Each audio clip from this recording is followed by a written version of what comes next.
Welcome everyone. Thanks for joining us for today's episode of Canal Days.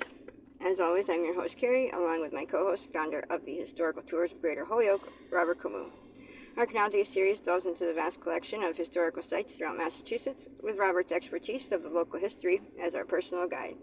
Each episode, we uncover history throughout local communities with historic houses, meaningful monuments, prominent pivotal pioneers, and remarkable remaining remnants, all while uncovering their seminal significance.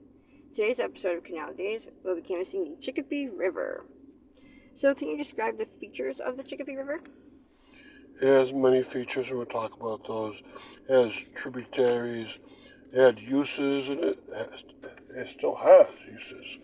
So some of the features are it's the largest amount of water collected by any river in Massachusetts except for the Connecticut River. So its watershed is enormous. It extends out into Western County through the brick fields.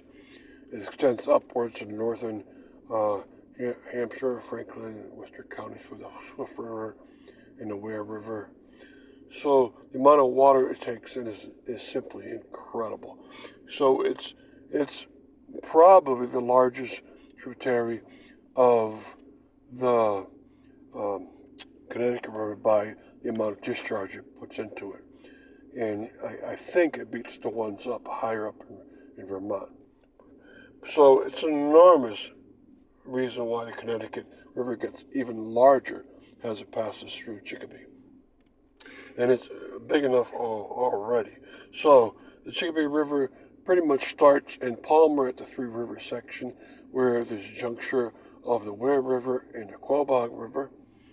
And the river has been used for many things, including industrial uses, but it's also been used for recreation. So you can see a lot of boats out there and a lot of canoes and kayaks. And in the past, there might have been some swimming 100 years ago, but not too much of that anymore. So it has a lot going for it, and it's a fairly clean river. And can you summarize some of the tributaries of the river? Yes, like the Swift River flows from north up through the Quabbin Reservoir into, after it's discharged over the spillway, into the Ware River. And in the Ware River is long too. It flows basically from Ware all the way into Palmer. And in the Quaboag, along fairly narrow river, and also had a lot of industry along it. That one comes out of the brick fields. And so there's quite a amount of flow into it. But there's also a lot of brooks that flow into it besides the rivers. So there's small brooks all over the place, including the brook that flows out of Chicopee State Park, where there's a reservoir there. And there's many, many others too. Are you fascinated by local history and eager to investigate the obscure treasures off the beaten path throughout the state of Massachusetts?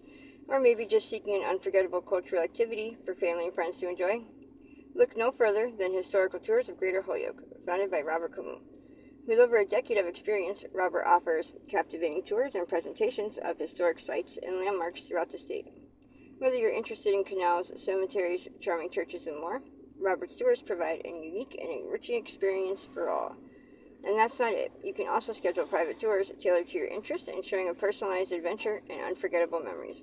Perfect for families or groups of all sizes, making for an exciting hands-on learning experience that brings history to life. Simply visit holyokecanaltour.org or email bobcat4214, capital B, at yahoo.com to book your private tour today. But wait, there's more. Don't miss out on Robert's podcast and video series Canal Days, where you can dive even deeper into the vital history of the Connecticut River Valley.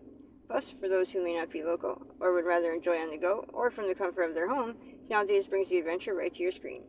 So don't miss out. Uncover the pivotal past and historical tours of Greater Holyoke to make your own history with memories that will last a lifetime. Remember to log on to holyokecanaltour.org for more information and secure your personalized experience today. Welcome back to the Canal Days episode of the Chicopee River. And can you delineate the former uses of the Chicopee River? It was heavily used as a power canal, so the Chicopee River's flow and volume of water would make power canals along the Chicopee River very powerful and have the canals go back of mills. So their first one was the Chicopee first one you meet going upriver is Chicopee Center Canal, with its mills, especially the Dwight Mill and the Ames Mill, so forth. Then the Chicopee Falls Canal, especially with the Chicopee Manufacturing Company, a maker of cotton. And then you reach the Indian Orchard Canal in Springfield, and that one's still there. And then you meet the Ludlow Canal, along which the Ludlow Manufacturing Company was, and they made jute and twine. And then in Wilbraham, you had two, the Collins Canal, which had one mill, and it also had the Red Bridge Canal, which was not a mill power canal for mills, but for a power station. And then lastly, you meet up with the Three Rivers Canal, which was built to supply one mill, and that mill is now gone as the canal is, but it had a great use of power. Why? Because so much volume of water, so quick, coming out of the Chicopee River, that they pretty much had a great place to put a lot of these very powerful mills in. And can you depict the modern uses of the river? Yes, it's used for recreation at many points. In fact, it has a special group that's making maps for each of the sections so people go around. It's also used for hydroelectric power stations, a couple times in Chicopee, in Ludlow, Springfield, in Wilbraham once, and for that reason, it's still giving people a lot of electricity. It's not as powerful as something that might be along the Connecticut River, but still it's enough to generate lots of power. And of course, it's a beautiful element too. So a lot of these communities have waterfront property because you have this Chicopee River going right through the town, and that's very important.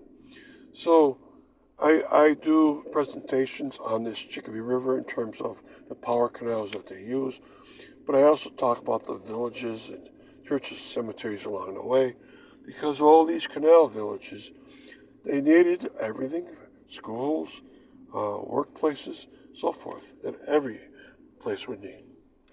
And thanks for listening to Canal Days and our episode on the Chicopee River and joining us on our journey through the rich history of the Connecticut River Valley.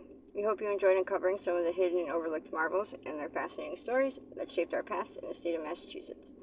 A special thanks to Robert Camus, founder of the Historical Tours of Greater Holyoke, for sharing his passion and expertise with us. Remember, you can find more information about Robert's tours, book private tours, and explore the Canal Days video and podcast series at holyokecanaltour.org. If you enjoyed today's episode, please like, comment, and share. We'd love to hear your thoughts and suggestions for future episodes. Don't forget to keep exploring and discovering the history that is hidden in plain sight all around us.